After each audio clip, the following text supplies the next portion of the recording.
ওকে,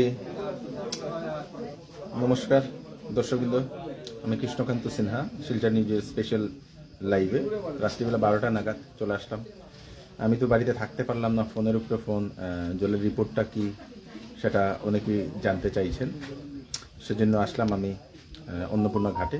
ওকে, 2 জন join করেছেন, great. যারা যারা আছেন জয়েন করে নিন, 11 জন।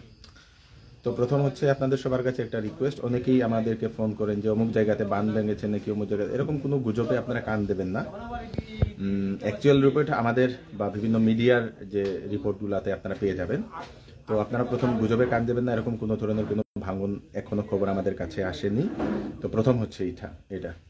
এবং এখন আমি এখানে লিস্টটাও আমি নিয়েছি, এবং সব থেকে ভালো ব্যাপার হচ্ছে যে উপনদীগুলো, বরাক নদীর যে উপনদীগুলো, সেইগুলোতে আপনাদের জল স্টেডি অবস্থায় 278 জন জয়েন করেছেন, গেট 298 হয়েছে। তো বরাক নদী 300 জন ক্রস করে নিয়েছেন। থ্যাংক ইউ সো মাচ আপনাদের সবাইকে। তো আপনারা অ্যাকচুয়ালি মেসেজটা শুনে নিন, একটু ছোটোখাটো একটা লাইক করবো, বেশি দেরি করবো না। তো এখন আরে ভাই একটু দাঁড়াও,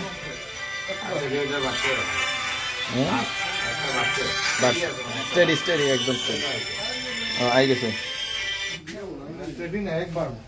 একবার। আচ্ছা। তো এখন মানে যেটা স্বস্তির খবর হচ্ছে যে বরাক নদীর জলটা মানে আগে গত একদিন আগে বা গতকালকে যেভাবে বেড়েছিল এরকম আজকে নেই, কারণ এদিকেও বৃষ্টি হচ্ছে না, অপর দিকেও বৃষ্টি হচ্ছে না। এখন এখানে রিপোর্টটা দেওয়া হয়েছে, এখন 12টার যে এটা এখন দেওয়া হচ্ছে। তো প্রথম হচ্ছে আবার বলে দিচ্ছি, গুজবে কান দেবেন না। অ্যাকচুয়াল আপনারা সেটা দেখে নিন দর্শকবৃন্দ, এটা এই দেখে নিন।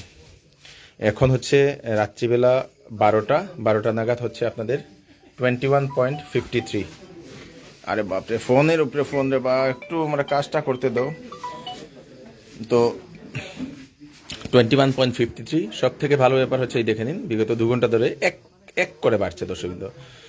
10টার সময় ছিল 21.50, 11টার সময় 21.52, এবং 12টার সময় 21.53। মানে অল্প করে যেটা বাড়ছে, এবং সেটা যদি হয় তাহলে আমাদের জন্য খুব ভালো, এবং ভগবানের কাছে বা উপরওয়ালার কাছে প্রার্থনা করবেন যাতে আর বৃষ্টি না হোক, উপরের লেভেলে বৃষ্টি না হোক। তো এটাই হচ্ছে, দেখে নিন আপনারা। দিনের বেলা বেশ কয়েকটা সময় আপনাদের 1টা 2টা 3টা এখানে স্টেডি অবস্থায় ছিল, তারপরে অল্প একটু করে 2 করে বেড়ে তারপরে এখন 1 বেড়েছে দর্শকবৃন্দ 12টার সময়। এটাই হচ্ছে তো ফোরকাস্ট যেটা বলছে সেটা 6টা অবধি হবে, 21.55 6টা অবধি। সেটা হয়তো স্টেডিও থাকতে পারে, হয়তো ক্রসও করতে পারে, কারণ এখন 53 হয়েছে। তো এটাই হচ্ছে ফোরকাস্ট এখানের। এবং এখন আমি কয়েকটা অন্য দিকের আমি আপনাদেরকে রিপোর্ট আমি আপনাদেরকে দিয়ে দিই। যেটা সব থেকে ভালো খবর হচ্ছে যে আপনাদের আমি যেটা নিলাম, লক্ষ্মীপুরের যে বরাক রিভার, সেটা মাত্র 2 সেন্টিমিটার করে বাড়ছে। সেটা যদি আরও বেশি করে বাড়তো তাহলে রিস্ক ফ্যাক্টরটা থাকতো, কিন্তু এখন 2 সেন্টিমিটার করে বাড়ছে, তাহলে রিস্ক নেই। আমরাঘাট সোনাইতে 1 সেন্টিমিটার করে মাত্র বাড়ছে। রুকনি ধলাই স্টেডি অবস্থায় আছে।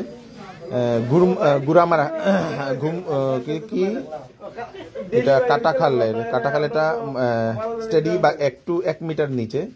তারপরে মাটিজুড়ি ধলেশ্বর যেটা ঘাড়মুড়া, প্রথম হচ্ছে ঘাড়মুড়াটা হচ্ছে আপনাদের একটু নিচে, ডাউনফল 1 সেন্টিমিটার। তারপরে মাটিজুড়ি ধলেশ্বর আপনাদের স্টেডি অবস্থায় আছে। তো এটা এখনের রিপোর্ট। তো এটাই হচ্ছে, তো এটাই। আরে বাবা, এখন ফোন করিও না, আরে বাবা।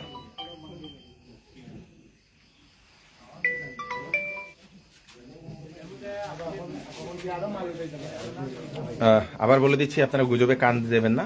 বরাক নদীর যে লেভেলটা এখন একটু 1 সেন্টিমিটার করে এখন বাড়ছে, বা এর আগে 2 সেন্টিমিটার করে বাড়ছে। মানে তার মানে বলতে পারেন এত বেশি রিস্ক ফ্যাক্টরটা কম। এবং যদি কেউ আপনাদেরকে বলে যে অমুক জায়গাতে বাঁধ ভেঙেছে, সেইগুলোতে গুজবে কান দেবেন না। যদি এরকম কিছু হয় তো আমরা সেটা আপনাদেরকে জানিয়ে দেবো দর্শকবৃন্দ। তো আজকের জন্য এই ছোটোখাটো একটা আপডেট আমি আপনাদেরকে দিয়ে দিলাম, যাতে আপনারা সেফ থাকুন। এবং আরেকটা জিনিস হচ্ছে, আগে থেকে ডিস্ট্রিক্ট ডিজাস্টার ম্যানেজমেন্ট অথরিটি বলে দিয়েছিল যে যদি নিচু অঞ্চলে যদি আছেন তাহলে আপনারা একটু উপরে যাওয়ার আপনারা ব্যবস্থা করবেন। সেটা অলরেডি ডিজাস্টার ম্যানেজমেন্ট অথরিটি সেটা বলে দিয়েছিল। তাই আপনারা সেই হিসাবে যদি আপনারা নিচু অংশে থাকছেন শহরে বা শহরের আশেপাশে, তো আপনারা সেটা করবেন দর্শকবৃন্দ। তো বাকিগুলো যদি থাকে, অন্যান্য কিছু যদি থাকে, তাহলে আমি আপনাদেরকে আপডেট দিয়ে দেবো। Thank you so much, good night.